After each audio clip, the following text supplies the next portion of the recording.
하나님 말씀 봅니다. 하나님 말씀 창세기 3장 14절에서 24절까지입니다. 창세기 3장 14절에서 24절까지입니다. 하나님 말씀이 이러합니다. 여호와 하나님이 뱀에게 이르시되 내가 이렇게 하였으니 내가 모든 가축과 들의 모든 짐승보다 더욱 저주를 받아 배로 다니고 살아있는 동안 흙을 먹을지니라. 내가 너로 여자와 원수가 되게 하고 내 후손도 여자의 후손과 원수가 되게 하리니 여자의 후손은 내 머리를 상하게 할 것이요 너는 그의 발꿈치를 상하게 할 것이니라 하시고 또 여자에게 이르시되 내가 내게 임신하는 고통을 크게 더하리니 내가 수고하고 자식을 낳을 것이며 너는 남편을 원하고 남편은 너를 다스릴 것이니라 하시고 아담에게 이르시되 내가 내 아내의 말을 듣고 내가 내게 먹지 말라 한 나무의 열매를 먹었은즉 땅은 너로 말미암아 저주를 받고 너는 내 평생에 수고하여야 그 소산을 먹으리라. 땅이 내게 가시덤불과 엉겅퀴를 낼 것이라. 내가 먹을 것은 밭의 채소인즉 내가 흙으로 돌아갈 때까지 얼굴에 땀을 흘려야 먹을 것을 먹으리니 내가 그것에서 취함을 입었음이라. 너는 흙이니 흙으로 돌아갈 것이니라 하시니라. 아담이 그의 아내의 이름을 하와라 불렀으니 그는 모든 산자의 어머니가 됨이더라. 여호와 하나님이 아담과 그의 아내를 위하여 가죽옷을 지어 입히시니라. 여호와 하나님이 이르시되 보라 이 사람이 선악을 아는 일에 우리 중 하나같이 되었으니 그가 그의 손을 들어 생명나무 열매도 따먹고 영생할까 하노라 하시고 여호와 하나님이 에덴 동산에서 그를 내보내어 그의 근원이 된 땅을 갈게 하시니라. 이같이 하나님이 그 사람을 쫓아내시고 에덴 동산 동쪽에 그룹들과 두루 도는 불칼을 두어 생명나무의 길을 지키게 하시니라. 아멘.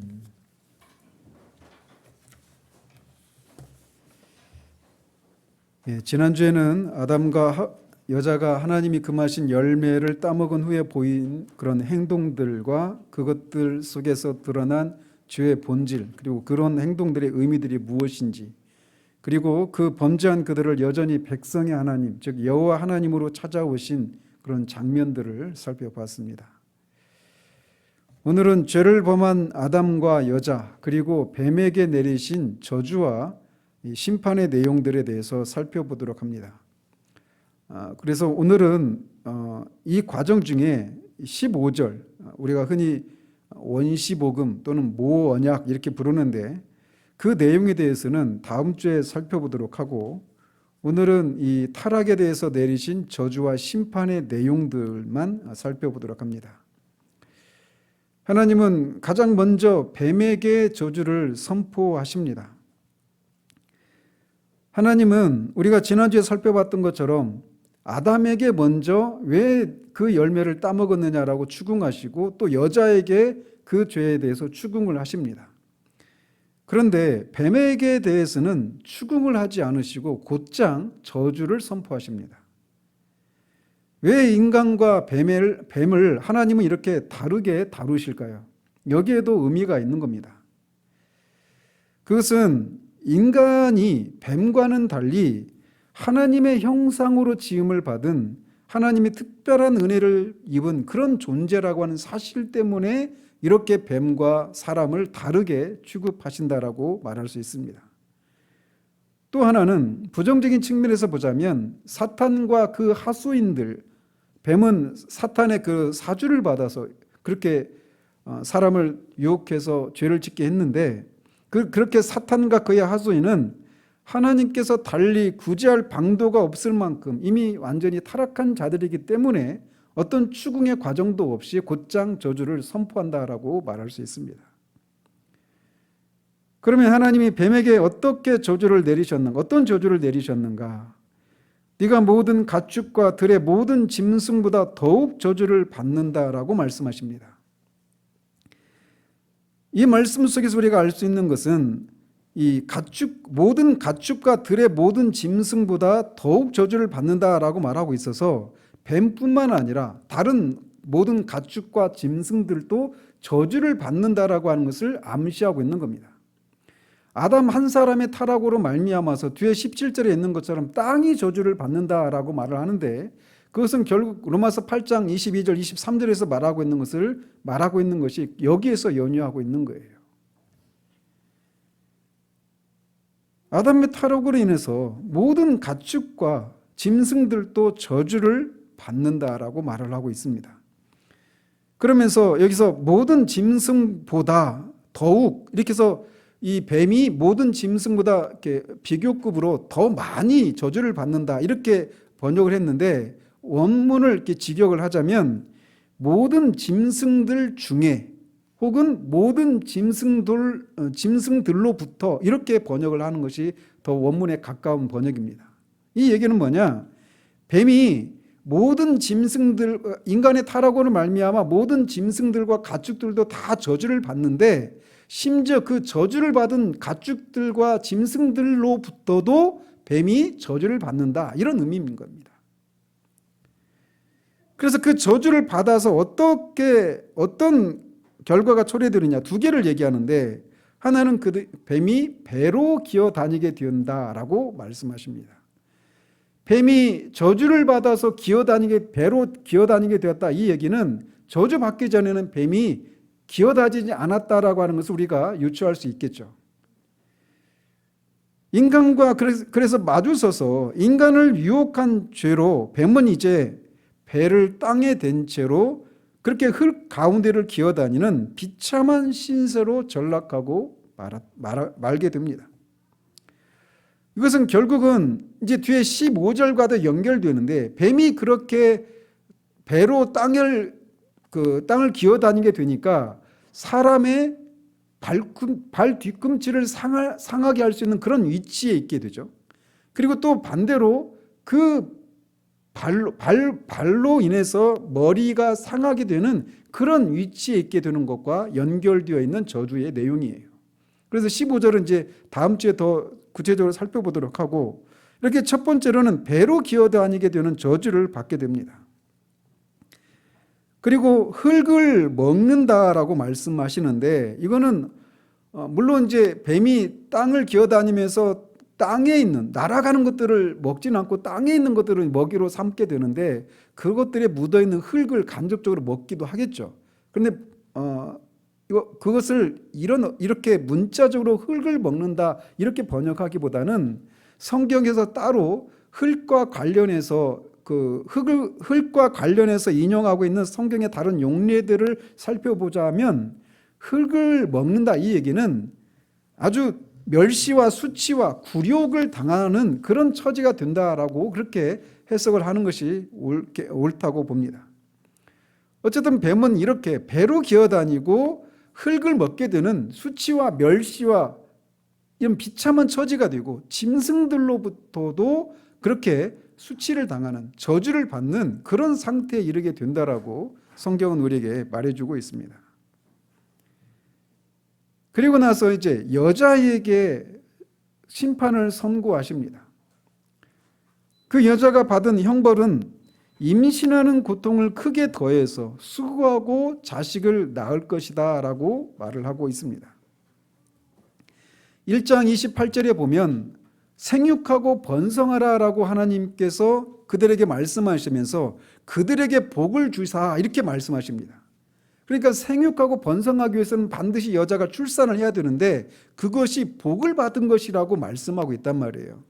그런데 이제 그렇기 때문에 그 출산하는 것은 기쁨과 환희의 그런 하나님으로부터 복을 받는 그런 것이었는데, 이제 그 해산의 고통이 크게 더해져서 수고하고 자식을 낳게 될 것이라고 하는 그런 벌을 받게 됩니다. 그래서 범죄한 이후에 여인이 해산하는 것은 무서운 고통을 수반하는 형벌이 되었습니다. 여기서도 출산의 경험이 있으신 분들이 계시겠지만, 가장 큰 고통이 이 출산의 고통에 비유하잖아요. 다른 고통에서 애 낳는 것보다 아파, 또는 애 낳는 것만큼 아파, 이런 식으로 출산의 고통이 어떤 고통의 어떤 기준처럼 얘기를 하게 되는 일이 이때부터 생겨나게 된 것입니다. 그러면서 이렇게 해산의 고통을 겪게 하신 것은 형벌의 차원도 있지만, 더 넓게 보면 교훈의 차원도 있는 겁니다. 뭐냐? 이렇게 해산의 수고를 크게 더하시는 것을 통해서 그런 고통을 겪을 때마다 자신의 범죄가 하나님께 얼마나 큰 고통을 초래하게 되었는가라고 하는 것을, 그리고 하나님으로부터 자신이 얼마나 큰 고통을 받게 되었는가라고 하는 것을 상기하게 되는 것을 통해서 자신이 저지른 죄가 얼마나 끔찍한 것인가를 늘 상기하게 되는 그런 교훈적인 차원의 의미도 있는 것입니다. 그러나 또 어떻게 보면 긍정적인 측면도 있습니다. 심판 속에도 하나님께서 그것을 통해서, 하나님은 심판이 궁극적인 목적이 아닙니다. 이 성경의 이야기는 결국은 타락한 이 하나님의 백성들을 하나님이 어떻게 구원하시는가, 이것이 궁극적인 목적이거든요. 성경을 주신 목적이. 그렇기 때문에 이 심판 속에서도 긍정적인 그런 측면들이 있단 말이에요. 어떤 것이 있는가? 이렇게 해산의 수고를 하고 자식을 낳을 것이다, 이렇게 말을 하고 있어서 이런 해산의 고통을 통해서 생명의 귀중함을, 소중함을 깨닫게 되는 그런 것을 교훈하는 그런 긍정적인 측면도 있는 겁니다. 우리가 쉽게 얻은 것은 그것의 귀한 가치를 알지 못하고 그냥 낭비해버리기가 쉽잖아요. 그 가치를 알아보지 못하고. 그런데 이렇게 해산의 수고, 정말 가장 고통스럽다라고 말하는 그 해산의 수고를 통해서 낳은 자녀를 바라보면서 그 자녀가 얼마나 소중한 존재인가를, 그 생명이 얼마나 가치가 있는가를 알게 되는 그런 긍정적인 그런 차원의 의미도 있는 겁니다. 이렇게 해산의 수고가 더 크게 더해지는 그런 형벌을 받게 되었어요. 그리고 또 하나는 뭐냐? 너는 남편을 원하고 남편은 너를 다스릴 것이다 라고 하는 형벌을 받습니다. 여기서 원한다라고 하는 말은 이 마치 물이 넘쳐 흐르러서 주체할 수 없을 정도의 그런 강렬한 갈망을 표현하는 이 슈크라고 하는 단어에서 나온 말입니다. 그래서 여자가 남편을 원한다, 이 얘기는 막 굶주린 사람이 먹을 것을 찾아서 이리저리 뛰어다니는 것처럼 여자가 남자의 사랑을 그렇게 갈망하게 된다라고 하는 것을 의미하는 거예요. 먹을 것을 찾는 사람이 먹지 않으면 죽잖아요. 그런 것처럼 여자가 남자의 사랑을 그렇게 갈망하게 된다라는 겁니다. 그래서 인류 역사를 통해 볼 때 여자가 남자에게 이렇게 종속된 경우들이 많은데, 많고 또 남자를 기다리는 그런 존재로 전락한 신뢰가 많은 것은 바로 이 여자의 죄에 대한 하나님의 형벌 때문이라고 하는 것을 우리가 볼 수 있게 됩니다. 그런데 또 마찬가지로 이 형벌 속에도 긍정적인 측면도 있어요. 뭐냐? 여자는 남자를 돕는 배필로 하나님이 만드셨단 말이에요. 근데 돕는 배필이라고 하는 것은 여자가 남자로부터 독립해서 존재할 수 있는 그런 가능성도 있는 것을 의미하는 겁니다. 돕는 배필이니까. 그런데 이제 여자가 남편을 그렇게 남편의 사랑을 갈망하는, 남편의 사랑을 의지하고 의존하는 그런 존재로 하나님이 형벌을 내리셨기 때문에 돕는 배필의 자리를 또 지키는 그런 긍정적인 측면도 있는 거예요. 또 남편이 너를 다스린다라고 하는데, 그 다스린다라고 할 때 그 시제가 어떤 진행의 의미가 있는 미완료형으로 사용되고 있습니다.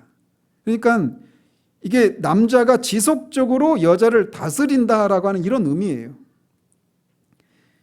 본래 부부관계는 피차 동등한 관계였습니다. 돕는 배필이라고 하는 것이 창조의 질서에서 여자가 남자를 위해서 창조되고 남자 후에 여자가 창조되었지만, 이것은 어떤 역할에 있어서의 어떤 열등감, 존재에 있어서 그런 열등감을 나타내는 게 아니라고 그랬잖아요.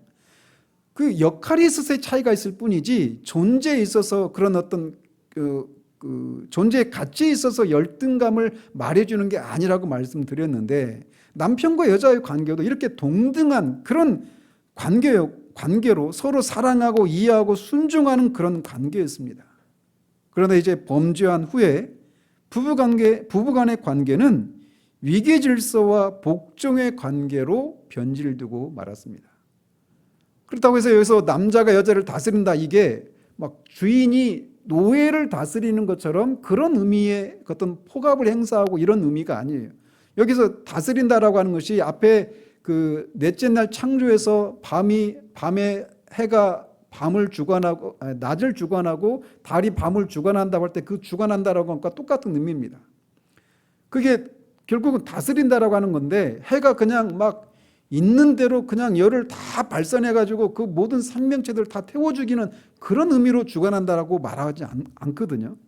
그런 의미에서 남자가 여자를 주관한다, 다스린다, 이 얘기도 그냥 어떤 막 폭력을 행사하고 그 독재를 행사하는 그런 의미의 다스림을 말하는 게 아니에요. 그러나 분명하게 타락하기 전과 타락한 이후에 부부관계에 있었던 그런 어떤 사랑과 이해와 순종에서 나오는 그런 관계보다 더 못한, 그래서 여자의 권위가 남자의 권위보다 아래 있게 되는 그런 일이 초래되고 말았던 겁니다. 그리고 나서 남자에게, 아담에게 형벌을 선포하시는데 아담에게 내린 형벌은 더 많습니다.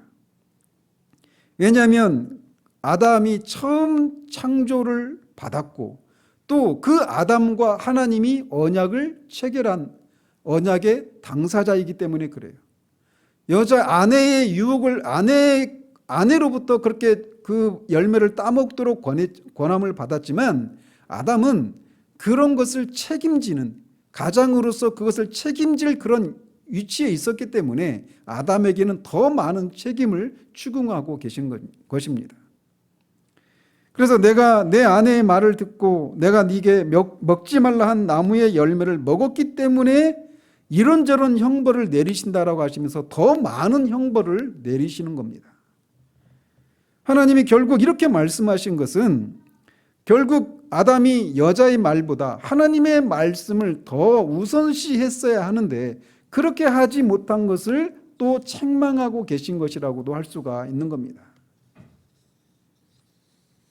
그는 여자가 주었을 때 그 출처를 물었어야 했고 또 하나님께도 여쭈어야 했지만 여자를 사랑하는 것이 먼저였기 때문에 자신이 하나님으로부터 받은 그 언약의 당사자로서의 그 책임을 수행하지 못한 결과 그렇게 타락하고 말았기 때문에 아담에게 더 많은 형벌을 내리시고 계신 겁니다. 그게 뭐냐? 17절부터 시작되는데 그가 그의 타락으로 인해서 땅이 저주를 받았다라고 말씀하고 계십니다.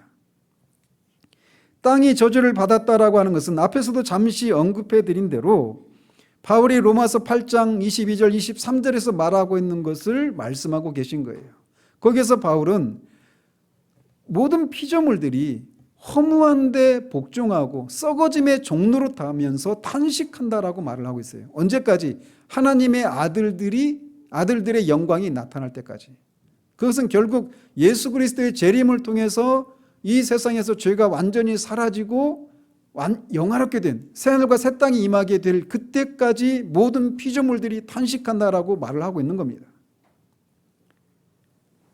땅은 저주를 받을 하등의 이유가 없었지만 땅의 거주자인, 땅을 다스리는 왕인 이 아담이 범죄함으로써 아담에게 형벌을 내리시는데 아담이 거주하는 그 땅을 저주하시는 것을 통해 아담에게 형벌을 내리시는 거예요. 그러니까 만약에 제가 죄를 범했다라면 저를 그 창세기 이제 9장에 나오면 이 함이 노아가 벗었을 때 그것을 막 형들한테 막 얘기하잖아요. 그런데 함에게 저주를 내리는데 누구에게 저주를 내리냐면 함의 아들 가나안에게 저주를 내려요. 함에게 내리는 것보다 더 큰 고통이 뭐냐면 그의 자녀에게 저주를 내리는 거란 말이에요. 그런 것처럼 아담이 죄를 지었는데 그 아담에게만 형벌을 내리시는 것이 아니라 아담이 살고 있는 땅을 저주를 내리시는 거예요. 그것을 통해서 아담에게 더 큰 형벌을 내리시고 계신 것이죠. 그래서 땅이 저주를 받아서 땅에 속한 모든 것이 허무함에 굴복하고 썩어짐의 종노릇하고 탄식하게 된 것입니다. 그래서 땅이 썩어짐의 종노릇한다는 얘기는 썩어질 수밖에 없다라는 거예요. 그 상태에서 벗어날 수가 없다라는 겁니다. 이렇게 해서 땅에 속한 모든 것이 다 해체와 부패에 종속되게 되는 일이 초래되게 되었습니다. 그러면서 내 평생에 수고하여야 그 소산을 먹으리라라고 형벌을 내리십니다. 타락하기 전에는 하나님의 백성으로서 하나님을 섬기고 창조를 탐구함으로써 모든 소산을 값없이 먹었지만 이제는 죽을 때까지 수고를 해야 먹을 수 있게 되었다라고 하시는 거예요.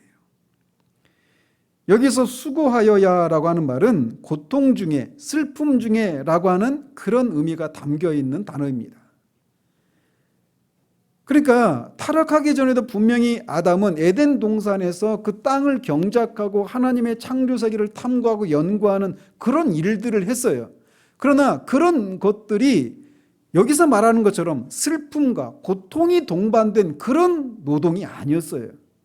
그런데 이제 타락하고 나니까 그런 것이 추가된 것입니다. 이제 노동을 통한 땀의 대가를 투입을 해야만 먹을 수 있는 이런 우리가 지금 겪고 있는 그런 노동의 원리가 이때부터 도입이 된 것입니다. 타락하기 전에는 분명히 노동을 했지만 그 노동의 수고에는 자기 성취감과 기쁨을 맛볼 수 있는, 그리고 그런 것을 통해서 하나님의 지혜와 하나님의 권능을 발견하는 데서 오는 그런 기쁨과 즐거움들이 있었지만 이제는 생계를 유지하기 위해서 수고스럽고 고통과 슬픔을 맛보는 방식의 수고를 해야만 하는 벌을 받게 된 것입니다. 이렇게 평생을 수고해야 먹을 것을 얻을 수 있게 된다라고 말씀하셨는데 그 이유가 뭐냐? 땅이 저주를 받아서 가시덤불과 엉겅퀴를 낼 것이기 때문이라고 말씀하고 계십니다. 전에는 땅이 풍성한 곡식과 과일과 채소를 냈지만 이제는 가시와 엉겅퀴를 내게 되었다라는 거예요. 그렇기 때문에 가시와 엉겅퀴를 제거하기 위한 이런 수고를 하지 않으면 이제 안 되는 그런 세상이 되고 만 것입니다. 여기서 이게 가시와 엉겅퀴를 제거해야 된다. 그래야 그것을 제거하기 위해서 얼굴에 땀을 흘려야만 이제 그 땅의 소산을 먹을 수 있다. 이 얘기는 단지 그냥 농업에만 적용되는 게 아니죠. 이것은 모든 인간의 문화활동, 인간의 모든 활동에 다 적용되게 되는 것입니다. 수고하지 않으면 우리가 원하는 것을 얻을 수가 없어요. 불로소득을 꾀한다든가 아니면은 일하지 않고 먹으려고 하는 이런 것들은 이제 가능하지 않게 된 거예요. 공부하지 않고 공부를 죽어라고 그렇게 하지 않고 높은 성적을 얻으려고 하는 거 있을 수가 없는 거예요. 왜? 하나님이 이렇게 아담에게 내리신 형벌이 지금도 여전히 유효하기 때문에 그렇습니다. 뿌린 대로 거두는 겁니다. 그렇게 법을 정하신 분은 하나님이시고 우리는 그 법에 순종해야 되는 피조물인 거예요. 이것은 다른 말로 말하면 이렇게 아담이 얼굴에 땀을 흘려야, 수고해야, 고통 중에 슬픔 중에 그렇게 애를 써야 겨우 먹고 살게 되는, 생명을 유지하게 되는 그런 벌을 받게 되었는데 이것은 다른 말로 말하면 인간이 또한 이 땅에서의 삶을 사는 동안 모든 비참함을 겪게 된다라고 하는 것을 함축하고 있는 겁니다. 욥은 인생은 고난을 위해서 났다라고 말을 합니다. 그러면서 불이 위로 올라가는 것처럼 인생은 고난을 위해서 났다라고 말을 하고 있어요. 불이 나면 항상 불은 위로 향하잖아요, 불꽃이. 그런 것처럼 인간이라고 하는 것은 항상 고난을 받게 되어 있다라고 말을 하게 된 사건이 바로 여기에서부터 기인이 되는 거예요. 불자들도 인생은 고해와 같다라고 말을 하잖아요. 인생은 고통의 바다예요. 그래서 여러분이 우리가 태어나자마자 인생이 그런 거구나라고 하는 절감하면서 울면서 막 울면서 태어나잖아요. 이 고통스러운 세상을 어떻게 살까? 인간은 나면서부터 죽을 때까지 고통을 피하고 살 수가 없는 그런 존재로 태어나게 되었습니다. 갓 태어난 아이 때부터 죽음을 맞이할 때까지 모든 인생은 이 땅에서 다양한 종류의 고난을 겪게 됩니다. 고난의 문제 이것을 생각해 보면 사람들이 이 땅에서 살면서 겪게 되는 다양한 그 고통을 우리가 생각해 보면 숨이 턱턱 막혀요. 여러분, 한 사람 한 사람이 살아온 삶을 가지고도 다시 한번 내가 살았던 그 삶을 다시 또 살게 될 것이라고 생각할 때 막 끔찍한 생각이 들잖아요. 그런데 우리가 감히 상상도 할 수 없는 그런 고통을 지금도 온 세상이 지금 겪고 있어요. 아담에게 내리신 네가 얼굴에 땀을 흘려야 먹고 살게 되는 이 형벌은 단지 그냥 농사에만 적용되는 것이 아니라 인간사 모든 삶의 영역에 있어도 다 적용되는 것들이에요. 수고하지 않으면 고난이 없는 인생은 있을 수가 없는 거예요. 그래서 인생은 이 생에서 외적으로 또 내적으로 영적인 그런 면에서의 고통을, 다양한 종류의 고통을 겪게 된 것입니다. 이전에는 이런 상태가 아니었단 말이에요. 그러시면서 너는 흙이니 흙으로 돌아갈 것이니라 라고 말씀하십니다. 제가 휴식을 한 이후에 이 구절을 읽으면서 너는 흙이니 흙으로 돌아가라 라고 하는 이 말씀을 읽을 때 그냥 막 가슴이 철렁 내려앉더라고요. 여기서 말씀하시는 흙이라고 하는 것은 아무것도 아니라고 하는 것을 의미하는 겁니다. 먼지라는 거예요. 정확한 원어는 먼지라는 거예요. 너는 먼지니 먼지로 돌아가라라는 뜻입니다. 이 얘기는 뭐냐? 무로 돌아간다라는 거예요. 먼지는 아무것도 아닌 거죠.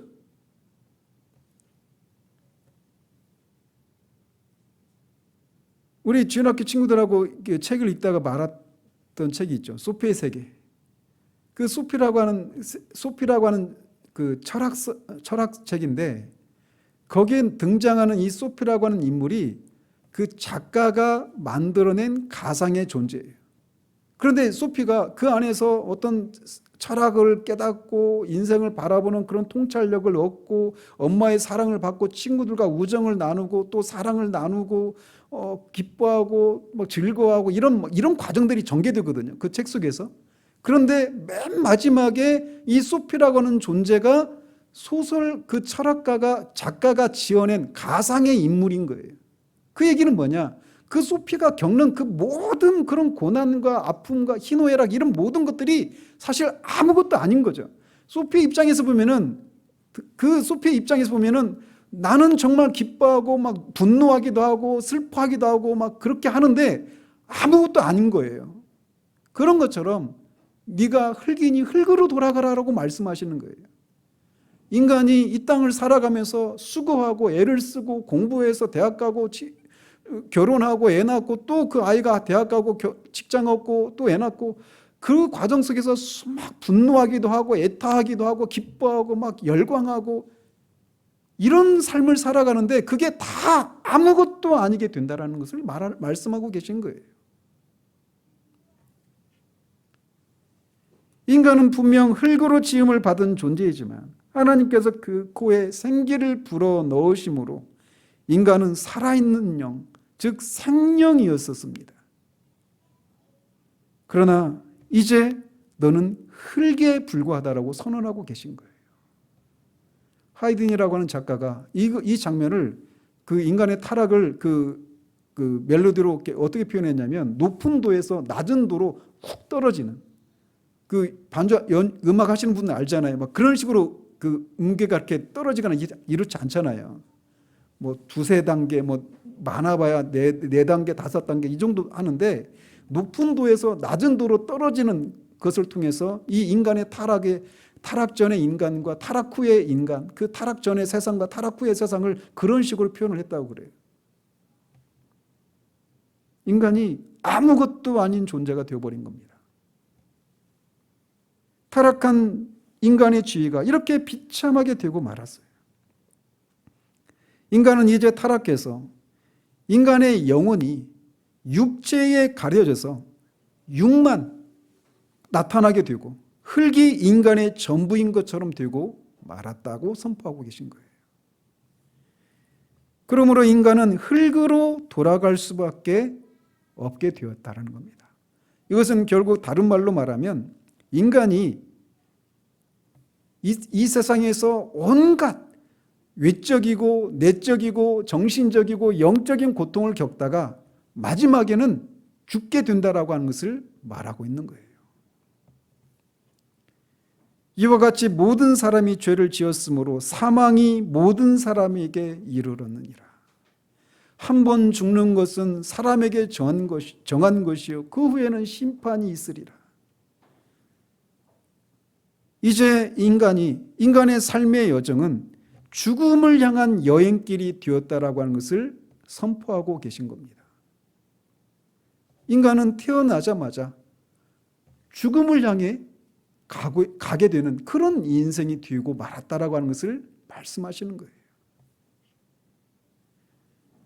죽음은 인간이 살면서 겪었던 모든 수고를 흙으로 무로 돌아가게 만드는 폭군입니다. 아무도 여기에서 예외가 없습니다. 모든 사람이 죽음의 지배를 받게 되어 있다라고 말씀하시는 거예요. 이렇게 하나님은 뱀에게 저주를 내리시고 여자와 남자에게 형벌을 선언하십니다. 이 장면은 정말 제가 이 장면을 충분히 말씀을 못 드리는 것이 정말 제게 그런 한계를 제가 느끼고 있는 상황이긴 한데 이거는 정말 어마어마하게 슬프고 비장하고 비참한 그런 두려운 그런 장면이란 말이죠. 그런데 절망스럽게 그런 상황인데 그 심판의 와중에 아담은 20절에 보면 그의 아내의 이름을 하와라고 불렀다라고 말을 하고 있어요. 그것은 모든 산자의 어머니가 되기 때문에 아내의 이름을 하와라고 부른다라고 덧붙여 설명하고 있습니다. 이것은 앞에 3장 15절과 관련이 있는 것인데 하와라고 하는 말은 이 살다라고 하는 하야라고 하는 단어에서 파생된 단어입니다. 그래서 생명이라고 하는 뜻이에요. 하와라고 하는 단어가. 아담은 이렇게 여자에게 또 땅이 저주를 받고 또 자신에게도 이런 형벌이 내려지는 그 엄중한 참혹하고 정말 비참한 그 상황 가운데 있는 속에서 아내의 이름을 생명이라고 모든 산자의 어머니라고 하는 이런 이름을 짓고 있어요. 이거는 그가 그 심판 중에도 하나님이 자신들에게 약속하신 그 구원의 소망을 그가 믿고 있고 그것을 소망하고 있다라고 하는 것을 말해주는 거예요. 그래서 앞에 그 여자의 후손이 뱀의 머리를 상하게 할 것이라고 약속하셨잖아요. 그것을 아담이 믿고 있는 것에서 이렇게 자기를 죄를 짓게 만든 아내의 이름을 생명이라고 모든 산자의 어머니라고 그렇게 이름을 짓는 것을 통해 그 심판 속에서도 소망을 발견하고 있는 것을 우리에게 보여주고 있는 겁니다. 여자의 후손 그리고 나중에 이제 4장에 보면 그 둘 사이에서 첫 아들 가인이 낳았잖아요. 가인은 여호와로 말미암아 등남했다 이 말이에요. 그 말 속에도 이 3장 15절을 그들이 믿고 있다라고 하는 것을 말해주는 거예요. 여자의 후손 가인이 여자로부터 났잖아요. 그러니까 이들은 1차적으로 여자의 후손 가인이 여자의 후손인가라고 하는 그런 기대를 가지고 그런 이름을 지었던 겁니다. 나중에 뒤에 살펴보겠지만. 그렇기 때문에 아담은 이런 하나님의 약속을 믿는 그런 사람이었고 따라서 이렇게 최초의 범죄를 저지른 사람이었지만 그럼에도 불구하고 구원을 받았을 것이다. 이렇게 말을 하는 이유가 바로 여기에서 있는 거예요. 하와가 모든 산자의 어머니다라고 말하는 것은 1차적으로는 하와로부터 나오게 될 모든 인류의 어머니라고 하는 이런 뜻도 있지만, 말씀드린 것처럼 15절에서 말하고 있는 뱀의 후손과 구별되는 여자의 후손들을 가리키는 것이기도 합니다. 그 여자의 후손들의 어머니다, 이렇게 말을 하고 있는 것이기도 한 거예요. 그러시면서 하나님은 그들에게 짐승의 가죽옷을 입히시는 장면이 나옵니다. 마치 이제 고생길이 훤한 그 길을 떠나는 자식에게 부모가 앞두고 맛있는 것을 먹이고 또 옷을 입히는 것처럼, 하나님께서는 이제 에덴 동산을 떠나서 거친 땅을 일구면서 얼굴에 땀을 흘려야, 슬픔 중에 고통 중에 그렇게 수고를 해야만 그렇게 겨우 먹고 사는 그런 고난의 현장으로 떠나는 아담과 하와에게 짐승의 가죽을 지어 입혀주시는 장면이 나오게 됩니다. 이것은 타락한 인간을 포기하지 않으시고 끝까지 돌보시는 하나님의 사랑과 긍휼의 표현이라고도 할 수가 있습니다. 하나님은 창조주요 심판주로서 이렇게 하시는 것이 아니라 백성의 하나님, 즉 여호와 하나님으로서 이렇게 하신 것입니다. 하나님께서 짐승의 가죽옷을 지어 입혔다는 얘기는 그 가죽을 제공한 짐승이 죽었다라고 하는 것을 의미하는 거죠. 짐승이 죽음으로 인해서 하와와 아담이 이제 에덴 동산 밖에서 그렇게 가시와 엉겅퀴가 나는 그 거친 세상에서 보호를 입고 그렇게 살 수 있게 된다라고 하는 것을 말해준단 말이에요. 그것은 결국 뭐냐? 그 짐승의 희생을 통해서 아담과 하와가 살게 된다라고 하는 것을 구속사적인 측면에서 우리에게 보여주고 있는 것이기도 합니다. 물론 이 계시의 점진적인 과정을 통해서 우리가 그것의 실체가 더 드러나겠지만, 이것이 장차 짐승의 희생제사를 통해서 그 죄인이 죄의 용서를 받게 되는 이것을, 그 희생제사를 상징하는 것이기도 하고, 궁극적으로는 예수 그리스도의 그 십자가의 희생제사를 통해서 우리가 영원한 죄사함을 받게 되는 것을 가리키는 그런 장면이기도 한 것입니다. 왜? 하나님이 그것을 지어 입혀주셨거든요.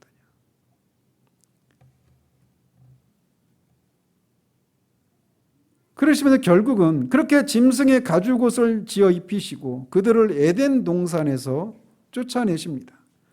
그러시면서 그들을 쫓아내시는 이유를 이렇게 말씀하셔요. 이 사람이 선악을 아는 일에 우리 중 하나같이 되었기 때문이라고 말씀하십니다. 이 말씀이 이 아담과 하와가 하나님과 같이 선과 악을 분별하는 능력과 그런 능력이 하나님과 같이 되었다, 이런 걸 말하는 게 아닙니다. 결국은 하나님의 계명에 의해서, 하나님의 뜻에 의해서 선과 악을 구별하는 그런 것이 아니라 자기 스스로 선과 악을 구별하는 그런 사람이 되었다라고 하는 것을 말해주고 있는 거예요. 그래서 그런 사람이 되었기 때문에 이제 아담이 동산 중앙에 있는 생명나무를 따먹고 영생할까 두렵다라고 하나님 말씀하시는 거예요. 이것은 그렇기 때문에 그들을 쫓아내신다고 하시는데, 이것은 하나님이 이들을 향해서 형벌을 내리시는 것이기도 하지만 또 그들을 향한 하나님의 긍휼과 그 하나님의 궁극적인 그런 구원의 은혜를 표현하고 계신 것이기도 하는 거예요. 왜? 이들은 이렇게 죄를 범해서 하나님 앞에 범죄한 그런 사람입니다. 그런데 아담이 스스로 선과 악을 구별하고 판단하는 그런 사람이 되어버려서 이제 하나님이 너는 흙이니 흙으로 돌아가라 이렇게 말씀하셨는데, 그것을 무효화하는 방법이 뭐냐? 생명나무를 따먹는 거예요. 그래서 영원히 나는 흙으로 돌아가지 않겠다라는 겁니다. 그 얘기는 뭐냐? 범죄한 상태로 영원히 살겠다라는 거예요. 그게 뭡니까? 바로 그게 지옥의 상태를 말하는 거예요. 지옥에서 주님이 오시면 산자와 주님을 믿었던 신자들과 믿지 않고 죽었던 사람들이 다 부활하잖아요. 불신자와 신자가 다 같이 부활을 합니다. 그리고 부활할 때 육신을 입어요. 부활체를 입습니다. 그런데 믿는 자들은 생명의 부활로, 믿지 않고 죽은 사람들은 사망의 부활로 일어납니다. 그래서 지옥에서 그 지옥의 영원한 형벌을 받으면서 고통을 받으면서 그렇게 영원히 그렇게 사는 거예요. 그들도 영원히 산다라고 하는 측면에서는 지옥에 있는 사람들도 영원히 살죠. 그러나 죄 가운데 그렇게 사는 거예요. 그런데 아담이 그렇게 될 것을 하나님이 막으시는 것입니다. 즉 사람이 그렇게 죄 가운데서 영원히 살 것에 대해서 하나님은 그것을 원치 않으셨기 때문에 그들을 쫓아내신 거예요. 이제 다른 방식으로 그들의 그 죄 문제를 해결하시고 그들을 구원해 내시고자 하시는 그런 하나님의 경륜 가운데 그들을 에덴 동산에서 이렇게 쫓아내신 것입니다. 그래서 그들의 근본인 땅을 갈게 하시고 에덴 동산에서 쫓아내십니다. 거듭 말씀드리지만 이것은 너무나 슬픈 장면입니다. 그들을 쫓아내신 후에 에덴 동산 동쪽에 그룹들과 두루 도는 불칼을 두어서 생명나무의 길을 지키게 하셨다라고 말을 하고 있습니다. 에덴 동산은 하나님이 임재하시는 곳이고 그곳에서 아담이 하나님을 경배하고 하나님을 예배하고 하나님과 교제를 나누는 성전입니다. 우리가 나중에 성막과 성전 이렇게 나오는데 다 그게 에덴 동산을 그렇게 모형으로 그렇게 건물을 통해서 그런 건축물들을 통해서 재현하고 있는 것이죠. 그곳에 하나님이 임재하셔서 그 하나님의 통치와 하나님과의 교제가 이루어지는 것이 성전이란 말이에요. 근데 최초의 성전이 에덴 동산이었어요. 그런데 이제는 그렇게 하나님을 섬기는 제사장이었던 아담이 타락을 했기 때문에 더 이상 그 성전에 거할 수 없게 된 것입니다. 죄 있는 상태로 거룩하신 하나님을 모시고 설 수 없기 때문에 그들은 그곳에서 쫓겨나야만 했습니다. 그래서 하나님의 보좌를 지키는 그룹들로 낙원을 지키게 하십니다. 이것은 나중에 성막을 통해서 또 성전을 통해서 이 그룹들이 또 다시 등장을 합니다. 그래서 성막이나 성전에 보면 이 뜰이 있고 성소가 있고 제사장만 들어가는 성소가 있고 또 대제사장 1년에 한 번만 들어가는 지성소가 있잖아요. 이게 삼중 구조로 되어 있잖아요. 그런데 이 성소와 지성소 사이에 휘장이 있습니다. 그런데 휘장에 그룹이 새겨져 있어요. 그래서 그 예수님이 십자가에서 죽으실 때 휘장이 찢어지죠. 그래서 이제 그 지성소는 하나님의 임재와 이 통치의 상징인 언약궤가 놓여 있는 곳이에요. 그곳에서 하나님을 예배하고 하나님과 교제를 나누는 곳이 지성소인데 그곳에 못 들어가도록 그룹이 지키고 있는 거예요. 밖에 휘장에. 그리고 그 언약궤 위에 그 언약궤가 담겨 있는 그 법궤를 덮는 그 뚜껑 있잖아요. 그 뚜껑이 시은좌라고 부르는데 그 시은좌 위에도 그룹이 지키고 있죠. 이렇게 그룹이 지키는 것을 지키고 있어서 에덴 동산으로 그래서 들어가서 생명나무를 따먹게 되는 그것을 막으셨다라고 말씀하고 있어요.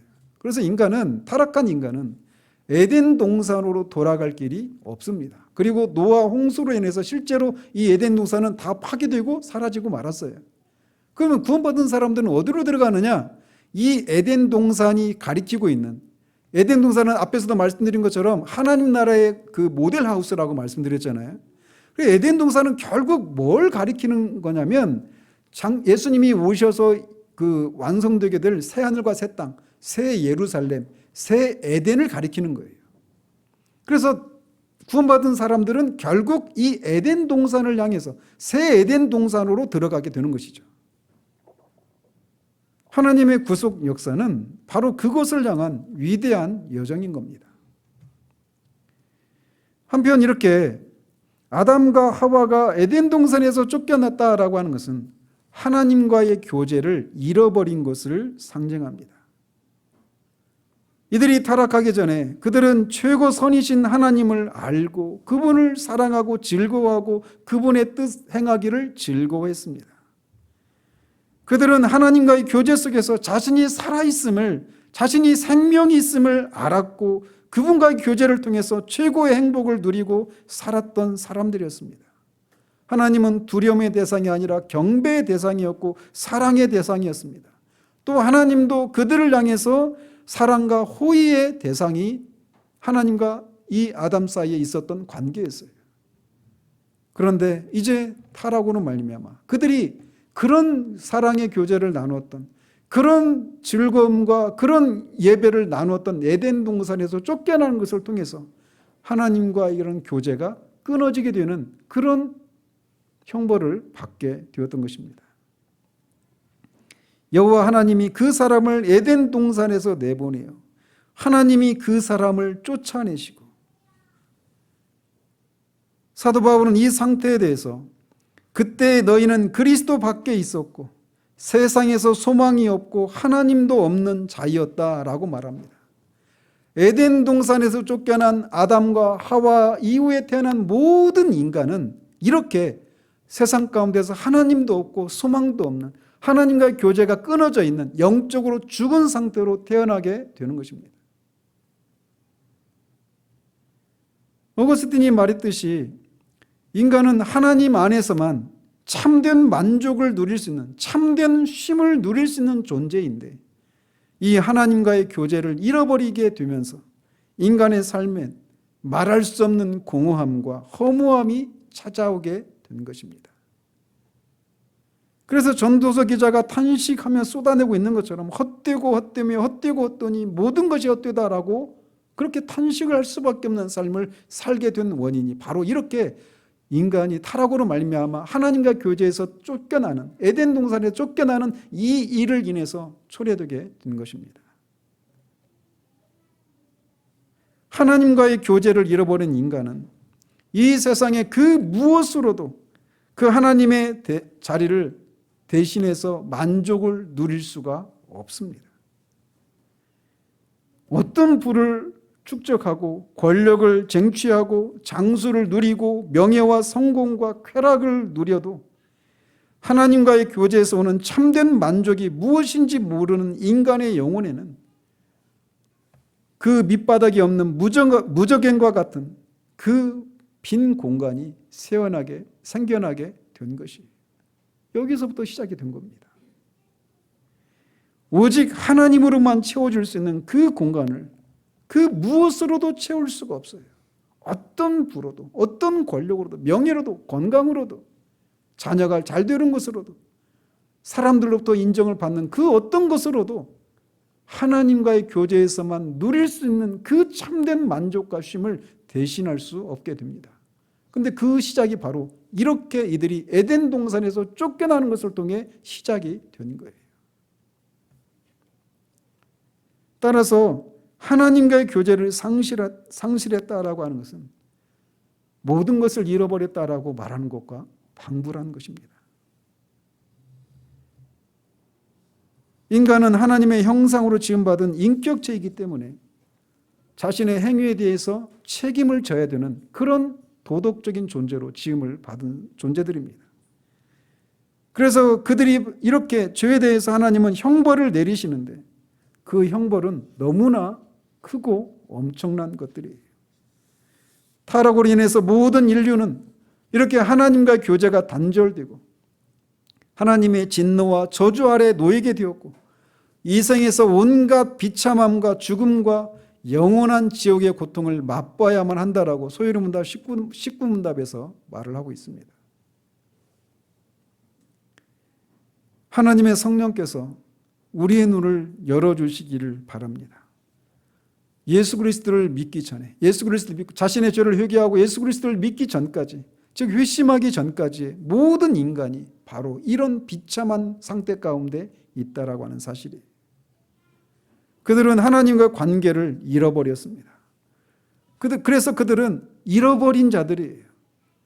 그리고 잃어버린 자들이 사는 삶의 그 결국은 공허함과 허무함, 흙에 불과합니다. 아무것도 아닌 거예요. 여러분이 어떤 직업을 가지고 어떤 안락한 삶을 산다 하더라도 어떤 그런 사람들로부터 만족을 부러워할 만한 그런 만족스러운 삶을 살다 간다 하더라도 하나님과의 관계가 끊어져 있다라면 여러분의 삶은 흙에 불과합니다. 아무것도 아닌 거예요. 헛되고 헛되며 헛되고 헛되니 모든 것이 헛되다라고 말하는 그 전도서 기자의 그 탄식이 하나님과의 관계에서 끊어져 있는 모든 사람의 상태인 거예요.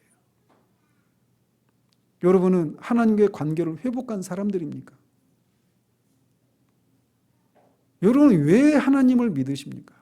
여러분은 왜 이 주일날 예배 현장에 나와서 예배를 드리고 있습니까? 정말 예수를 믿는다라고 하는 것은 바로 이렇게 잃어버린 하나님과의 관계를 회복하는 것을 의미하는 거예요. 물론 그것이 전부는 아니지만 가장 근본적으로는 바로 이것이에요. 신앙의 궁극은 하나님과의 교제를 나누는 겁니다. 잃어버린 하나님과의 그 교제를 다시금 나눌 수 있게 되는 것이 신앙의 궁극이에요. 영혼 속에서 우리가 할 일이 무엇일까요? 하나님과 이런 교제를 나누는 겁니다.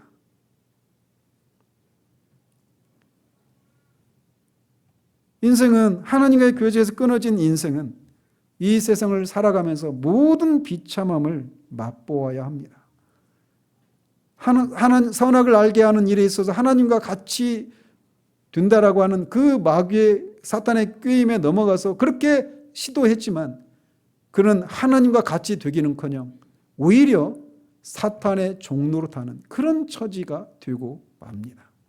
그래서 이 생에서 모든 비참함을 맛보고 사탄의 지배를 받고 내적이고 외적이고 영적인 모든 종류의 고통과 비참함을 맛보는 가운데 이 세상을 살게 되어 있습니다. 뿐만 아니라 그렇게 사는 동안 히브리서 기자가 말하고 있는 것처럼 죽기를 무서워함으로 한평생 매여서 종노릇하는 삶을 살아갑니다. 조금만 몸이 이상해도 내가 죽는 거 아닌가?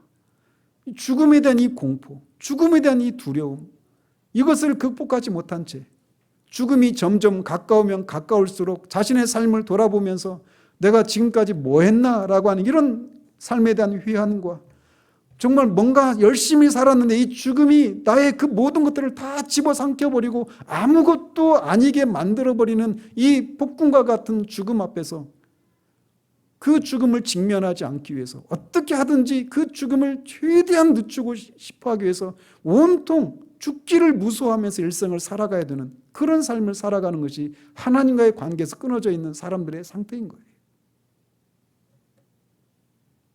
아담의 상황을 한번 생각해 보십시오. 가장이 어떤 선택을 했는데 그 선택으로 말미암아서 사업을 한다고 했는데 그 집이 사업이 다 망해가지고 가족들이 다 쫓겨나게 생겨서 길바닥에 쫓겨나게 생겼고 자식들이 이제 막 하루아침에 이제 길거리에 나앉게 되니까 막 아내는 남편을 막 들들 볶고 아이들은 막 없는 것 속에서 그 서로 막 차지하려고 싸우고 아귀다툼하고 이런 것을 보게 되는 가장이 있다고 생각해 보십시오.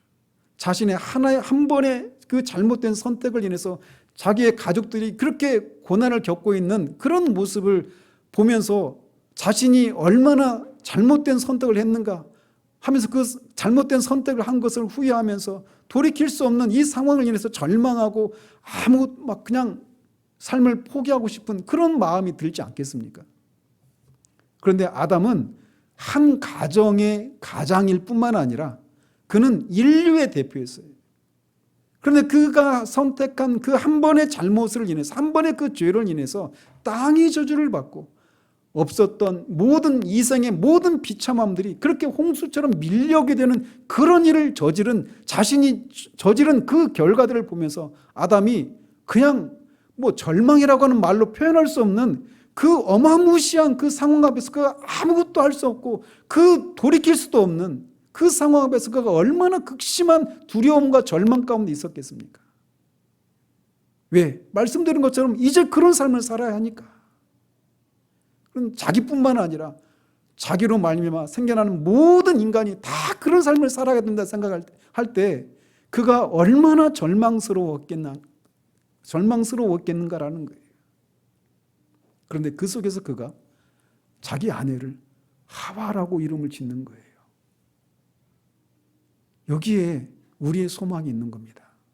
그 절망스러운 상황 가운데 모든 산자의 어머니라고 하는 하와라고 하는 이름을 붙여주는 걸 통해서 이런 속에서 내가 저지른 일을 돌이킬 수 없는데 하나님이 그것을 회복시켜 주시고 구원해 주시겠다라고 하는 그 약속을 그가 믿었기 때문에 그 절망 속에서 소망을 발견하고 에덴 동산에서 쫓겨나서도 그 소망을 가지고 살게 되는 겁니다. 그 소망이 무엇이기 때문에 그럴까요?